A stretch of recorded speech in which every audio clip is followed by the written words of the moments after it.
ఇంతలోనే విపత్తు వచ్చింది. గోదావరి నది ఉప్పొంగింది. దానివల్ల అటు వెస్ట్ గోదావరి, ఈస్ట్ గోదావరిలో చాలా ప్రాంతాలు ముంపుకు గురయ్యాయి. చాలా గ్రామాలు ముంపుకు గురై ప్రజలు చాలా అవస్థలు పడుతున్నారు. మీరందరూ సజీవ సాక్షులు. గతంలో కూడా మీరు పనిచేశారు. గత 5 సంవత్సరాలు ఎప్పుడైనా ఒక విపత్తు వస్తే, ఎప్పుడైనా వరదలు వస్తే ముఖ్యమంత్రి ఎప్పుడైనా సరే రివ్యూ తీసుకొని అధికార యంత్రాంగానికి అలర్ట్ చేసినటువంటి రోజు ఒక్కటైనా ఉందా? ఆ రోజు 5 సంవత్సరాల్లో ఒక మంత్రి అయినా, ఒక అధికారి అయినా గ్రామాలకు వెళ్ళి పేదవాడికి పలకరించినటువంటి దాఖలాలు ఎక్కడైనా ఉందా?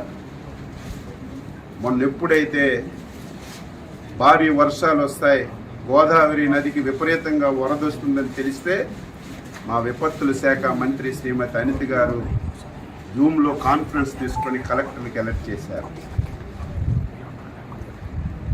ఏవైతే ముంపు ప్రాంతాలు ఉన్నాయో, ముంపు మండలాలు ఉన్నాయో అధికార యంత్రాంగానికి అప్రమత్తం చేసి ఏ ఒక్క ప్రాణ నష్టం జరగకూడదు, వారందరికీ సురక్షిత ప్రాంతాలకి తరలించడమే కాదు, మీరు చూశారు గతంలో వరదొస్తే తరలించి వారికి బస్తాల్లాగా ఒక స్కూల్లోనో కొట్లోనో పెట్టేయడమే తప్ప ప్రభుత్వాలు చూడక ఆర్తనాదాలు విన్నాం.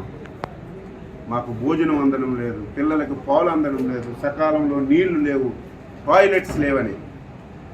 ఈ 5 రోజుల్లో ఎక్కడైనా ఒక వార్త వచ్చిందా?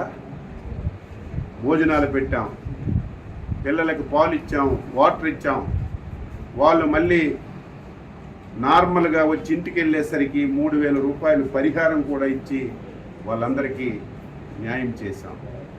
ఈరోజు ఈ 2-3 జిల్లాలు తిరుగుతుంటే గత ప్రభుత్వం పాపాల వల్ల ఏవైతే పురాతనమైనటువంటి కాలువలు ఉన్నాయో, గెడ్డలు ఉన్నాయో 5 సంవత్సరాలు గాలికి వదిలేశారు.